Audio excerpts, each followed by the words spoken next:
होगा क्या ना होगा, लूट हत्या बंद करो, बंद करो। 24 घंटा के अंदर सारे जो है लोगों को हम लोग जो है औकात दिला देंगे। सरकार जो है निकम्मी हो गई है, इसलिए ये गुंडा राज कायम हो गया। विधायक पेट्रोल भी कह रही है तो राम राज है, तुरंत कार्रवाई होती है। राम राज है तो ये कह दें कि हॉस्पिटल की जो घटना हुई है ये नहीं हुई। बिहार विधानमंडल का मानसून सत्र का आज पहला दिन है। ऐसे में कांग्रेस के तमाम नेता हैं, वो प्रदर्शन कर रहे हैं। आप तस्वीरों में देखते हैं किस तरह से।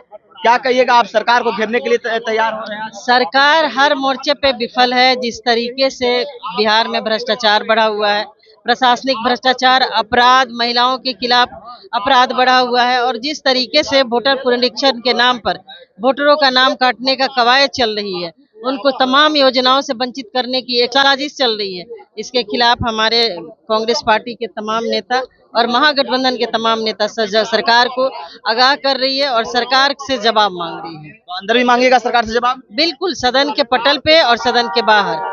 ये सरकार तो कर रही है कि हमने बिहार में काम किया है, जिस तरह से 1100 पेंशन हो या बिजली फ्री की बात हो, तमाम काम है। हम बिजली फ्री की बात है तो बीजेपी के, जदयू के सहयोगी दल बीजेपी ही कह रहे हैं कि जब बिजली है ही नहीं तो फ्री कहाँ से देंगे। तो ये सिर्फ और सिर्फ बिहार की जनता को मूर्ख बनाने है ही नहीं। नीतीश कुमार तो बोलते हैं कि बिहार में हर घर बिजली पहुंचा। नहीं, तो यही माननीय नीतीश कुमार जी के ही सहयोगी पार्टी है बीजेपी, और बीजेपी के एक माननीय मंत्री जो कि यूपी के नेता है, वो कहते हैं कि बिजली है ही नहीं तो फ्री कहाँ से देंगे।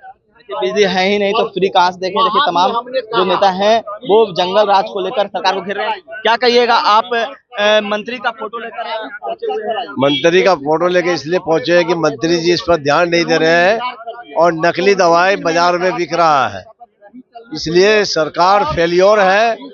ये जो अभी फर्जी वोटर लिस्ट बनाया जा रहा है उसके खिलाफ में, ये दवाई नकली दवाई बाजार में चलाया जा रहा है उसके खिलाफ, और अंधाधुंध गोली चल रही है, कितना मर्डर हत्या हो रहा है, इसलिए उसके खिलाफ में हम लोग बिहार सरकार गद्दी छोड़ो, गद्दी छोड़ो, गद्दी छोड़ो, गद्दी छोड़ो। क्या कहिएगा?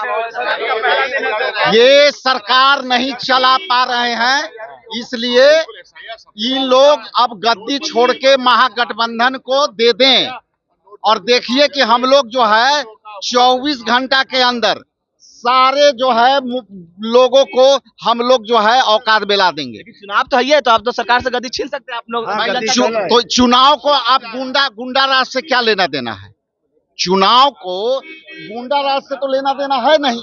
देखिए यहाँ दो बातें हैं मुख्यतः। जिस तरह से पुलिस प्रशासन के लोग किसानों को और युवाओं को अपराधी बता रहे हैं, या तो वो पदाधिकारी फ्रस्ट्रेशन में है, वो कार्रवाई करने से वंचित हैं और सरकार उनको निर्देश नहीं दे रही है, सरकार उनको कार्रवाई से गुंडों से कार्रवाई से रोक रही है।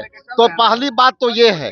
दूसरी बात, या तो सरकार जो है निकम्मी हो गई है, इसलिए ये गुंडा राज कायम हो गया। विधायक पेट्रोल भी कह रही है तो राम राज है, तुरंत कार्रवाई होती है। राम राज है तो ये कह दें कि हॉस्पिटल की जो घटना हुई है ये नहीं हुई है। यहाँ तमाम कांग्रेस के नेता हैं वो सरकार को घेर रहे हैं और बिहार विधानसभा के बाहर हैं, वो प्रदर्शन कर रहे हैं। जिस तरह से बात बता दें कि आपको आज से मानसून सत्र का शुरुआत हो गया है। ऐसे में तमाम जो कांग्रेस के विधायक हैं वो बिहार विधानसभा के बाहर प्रदर्शन कर रहे हैं और सरकार को घेरते हुए नजर आ रहे हैं। इस तमाम खबरों पर न्यूज़ 1 के साथ।